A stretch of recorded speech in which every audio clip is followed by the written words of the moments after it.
اللهم صل وسلم وبارك على سيدنا محمد. ازيكم حبايب قلب لما. النهارده جاي اعمل معاكم صينيه بطاطا حلوه. عايزين نعمل حاجه مسكره، حاجه جميله. احنا عارفين ان انا عايزه ادخل النظام الصحي في كل اكلنا، فانا النهارده هعمل صينيه بطاطا طالعه من خير الارض. نبعد بقى شويه عن الدقيق الابيض دوت. ومعايا هنا هحط عليها كاستر، وهعملها باللبن. شوفوا بقى الطريقه ايه. انا هاخد البطاطا دي بقشرها كده، غسلاها ومنضفاها، هحطها في الحله بتاعتي كده اهو بالمنظر ده كده، واحط عليها حوالي كوبايه ونص من الميه ومعلقه سكر واحده.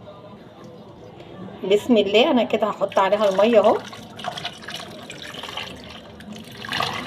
يا دوبك الميه حتى ما تبقاش مغطياها، ومش هستخدم غير معلقه سكر واحده. وطبعا انا عايزاها تتسلق بالقشر عشان القيمه الغذائيه بتاعتها، وبعد ما تتسلق وتهدى شويه هقشرها وهنشوف هنعمل فيها ايه. بصوا بقى حبايبي، هي كده سلقتها وقشرتها وهرستها كده في الصينيه. هضيف بقى عليها ايه؟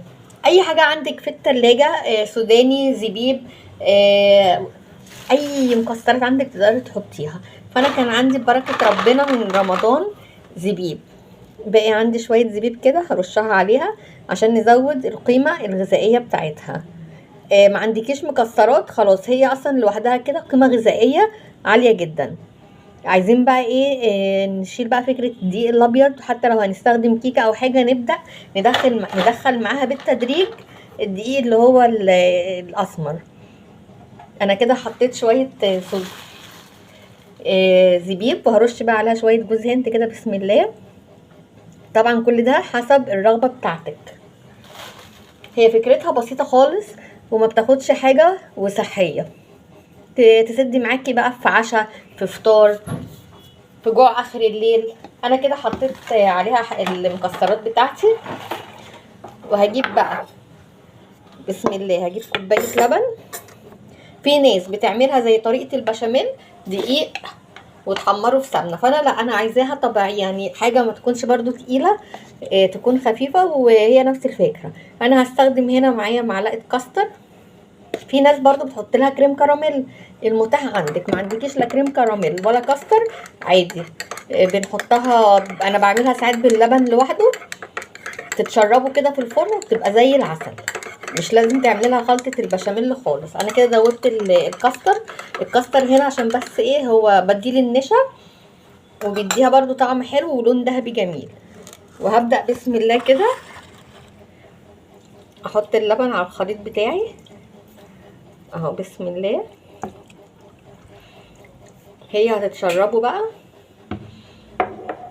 انت بقى لو عندك قشطه مثلا، انا كان عندي بواقي قشطه يعني احطها برضو فوق الوش كده، قشطه وش اللبن.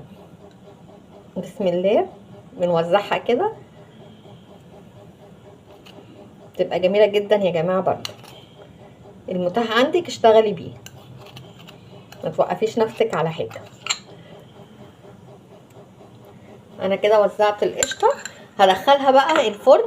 هي بطاطا مسلوقه، اللبن يا دوبك هيتشرب البطاطا وخلاص هيبقى معانا جاهز، وبألف هنا وشفا. كده انا طلعتها من الفرن. بسم الله ما شاء الله، جميله جدا، محمره وزي العسل اهي. اعملوها بقى وان شاء الله هتعجبكم. انا بقى هنا المفروض كنت اسيبها تبرد شويه، بس احنا بصراحه مستعجلين عليها عشان بقالنا كتير ما اكلناهاش. فانا بقى هقطعها وهناكلها، بس انا حبيت اوريكم كده منظرها. انا مطلعها من الفرن بقى لها حوالي ربع ساعه. ما شاء الله، اللهم بارك. الخرطه بخرطتها جميله جدا.